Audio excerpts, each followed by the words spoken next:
महाराष्ट्र के सियासी समीकरण 2 जुलाई को एक बार फिर पलट गए। एनसीपी नेता अजित पवार ने चाचा शरद पवार का दूसरी बार साथ छोड़ा और 8 सीनियर विधायकों के साथ एनडीए सरकार में शामिल हो गए। सब कुछ सिर्फ 1 घंटे में हुआ। एनडीए ने जितनी तेजी अजित पवार और उनके विधायकों को मंत्री बनाने में दिखाई, उतनी ही रफ्तार से अजित पवार को एनसीपी से अलग किया गया। आनन फानन में सबका शपथ ग्रहण भी हो गया। मौके पर सीएम एकनाथ शिंदे और देवेंद्र फडणवीस ने मोर्चा संभाले रखा। विश्वस्त सूत्रों की माने तो अजित पवार को सरकार में शामिल करने का फैसला सिर्फ 2 दिन पहले लिया गया। इसकी शुरुआत 28 जून से हुई। दिल्ली में एनसीपी की कार्यकारिणी की बैठक हुई तो मंच पर लगे पोस्टर में अजित पवार गायब थे। इससे अजित पवार नाराज थे।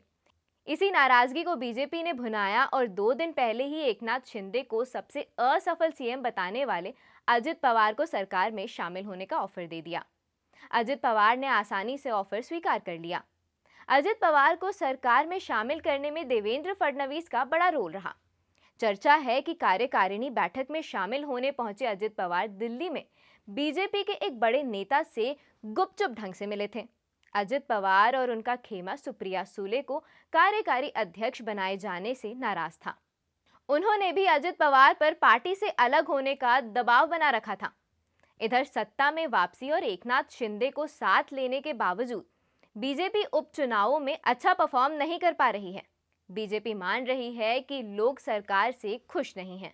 यही वजह है कि आगामी चुनाव से 1 साल पहले बीजेपी ने यह बड़ा एक्सपेरिमेंट किया है। बीजेपी ने अजित पवार को अपने साथ मिलाकर एनसीपी के कोर वोटर्स को कंफ्यूज कर दिया है। उधर शिंदे सरकार पर भी संकट के बादल गहरा रहे हैं। शिंदे गुट के 16 विधायकों को अयोग्य करार देने का फैसला आने वाला है। माना जा रहा है कि यह फैसला शिंदे गुट के खिलाफ हो सकता है। इसके बाद शिंदे गुट के बचे हुए यानी 40 विधायकों की सदस्यता भी रद्द हो सकती है। इससे मौजूदा सरकार अल्पमत में आ जाएगी और महाराष्ट्र में फिर से बड़ा बदलाव हो सकता है। इससे बचने के लिए बीजेपी ने हड़बड़ी दिखाते हुए अजित पवार को सरकार में शामिल किया। अजित पवार का दावा है कि उनके साथ 40 विधायक हैं। इस बात की पुष्टि तो संजय राउत भी कल ही कर चुके हैं। सबको मालूम था। इस बारे में मैंने पहले भी आपको जानकारी दी थी कि ऐसा होने जा रहा है, ऐसा हो सकता है।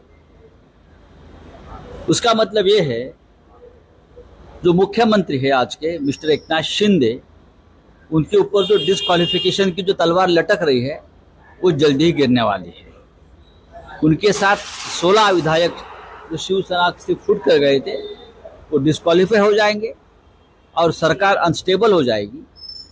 उसके लिए ये नया सपोर्ट लिया है। और मैं और एक बात कहता हूं, अभी चंद दिनों में महाराष्ट्र को और एक मुख्यमंत्री मिलेगा। माना जा रहा है कि अगले 8 से 10 दिन में महाराष्ट्र में फिर से एक शपथ ग्रहण होगा। इससे पहले एकनाथ शिंदे सीएम पद से इस्तीफा दे देंगे और देवेंद्र फडणवीस महाराष्ट्र के नए मुख्यमंत्री बन सकते हैं। शिंदे गुट का राजनीतिक अस्तित्व जल्द ही खत्म हो जाएगा।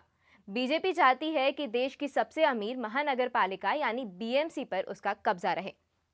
यहां उद्धव गुट के पास बहुमत है।